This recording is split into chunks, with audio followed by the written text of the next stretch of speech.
Welcome! Welcome, my friends, to the Pleasure Dome, the world's greatest gay bathhouse. Don't be alarmed. I know you're not used to seeing a ghost, but I'm a friendly ghost. And here at Planet Queer, we have raised all of your vibrations and I lowered mine so that we can interact with each other and see each other. Oh, I just love coming to this place. I had the best times of my life in the 70s. You have to understand what it was like. We just got through Stonewall. We literally had to riot and fight just to be who we were. When we had the opportunity, we had a revolution. We had sex, and more sex. I must have slept with 500 men at this place. But it was more than that. We didn't have we didn't have LGBT community centers back in the 70s. We met our friends there, we met men there, we even had entertainment there.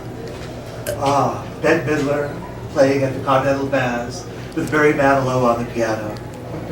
You know, it's awfully odd to us in heaven that there are still sexually frustrated Midwestern housewives who think that when Barry Manilow sings Can't Smile Without You, he's referring to them. Oh well. Oh, it was such a party, but of course it came to an end. I still remember in the early 80s we saw the news article in the New York Times. New gay cancer. And then to be known as GRID. Finally AIDS. As we got sick one by one. It sure did a number on this place. You'd be walking down the halls and you'd be looking at someone and think, does he have it? Is he going to give it to me? Oh my God, what if I have it? Am I going to give it to somebody? Well, that was a real boner killer, let me tell you. Fortunately, that was not the end of the story. In the mid-90s came the protease inhibitors. It meant that gay men could once again plan on a full lifespan. Well, it was too late for me, but it helped millions of others. Oh. And then today, you live in a world where you have miraculous medications we could have never considered. PrEP, and PEP, and TAP. I mean, we can again fuck without fear. So why aren't we? Why is it when I come to this place, it's filled with crystal meth addicts who are turning themselves into zombies? I have to admit it's even hard for a ghost like me to tell the difference between the living and the dead and the undead.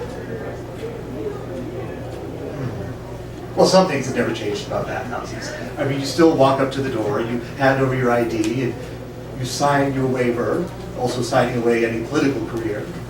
And you walk in and the door goes clang behind you like you're going into prison or a mental lockup. And they still have the endless hallways where the doors are slightly ajar and men are laying on their stomachs with their asses in the air. And you're going, bottom, bottom, bottom, bottom. Let me tell you something.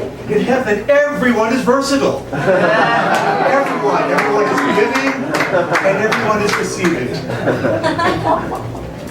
Sure isn't that way on planet Earth. I mean, I had to learn the hard way. Now, back when I was alive, and I was dating, and a man told me he was versatile. I ran away!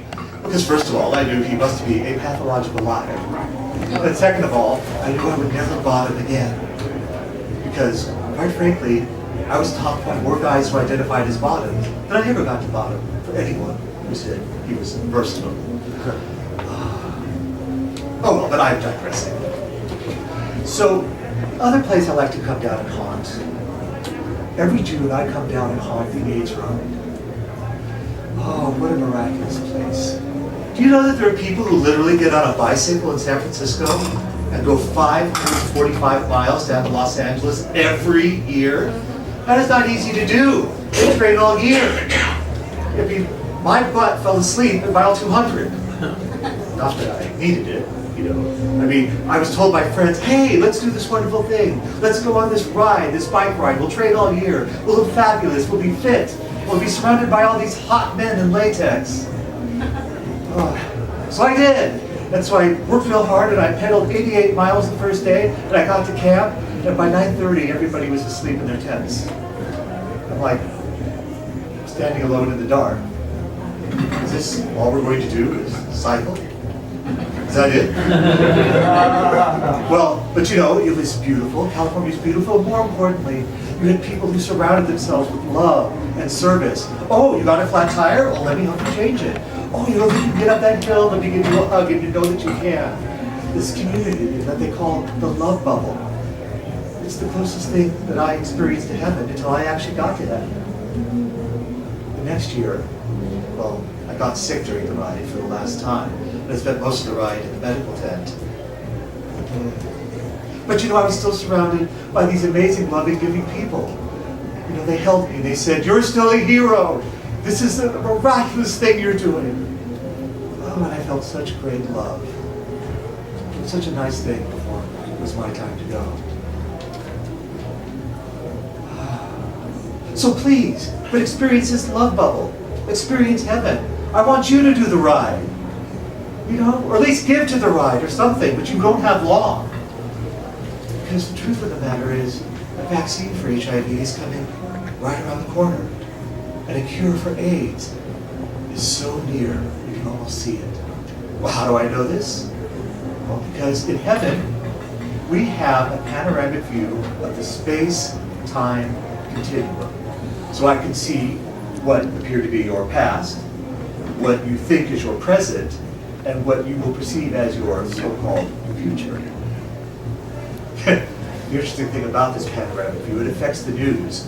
I remember looking down last decade upon my friends who had survived, and they were saying, "Oh my God, there will never be a worse president than George W. Bush. Never, ever, ever." You know, and we were laughing in heaven, you know, because we saw what was to come. But I want to reassure you that what comes after this nightmare is more loving, more generous, more beautiful, and more queer than any of you ever thought possible.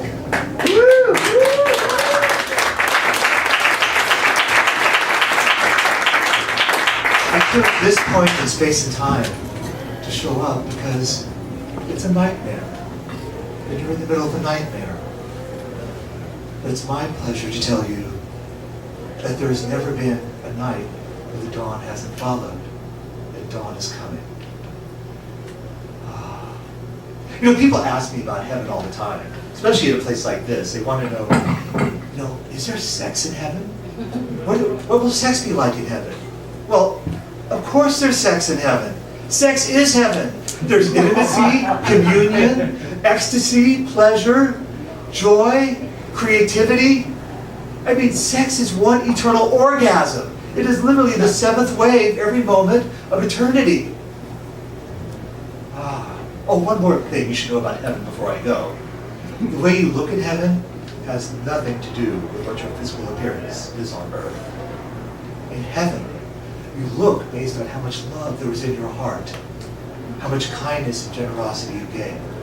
So I may not appear like much in my earthly form, but in heaven, I am sexy as fuck. In heaven, I am a porn star. And on this note, it's time for me to now go to the glory hole maze. Pleasure. I feel like haunting a few Republican Trump voters on the down low. They deserve it, don't they? So thank you for joining me in your vibration, and I shall see you in heaven.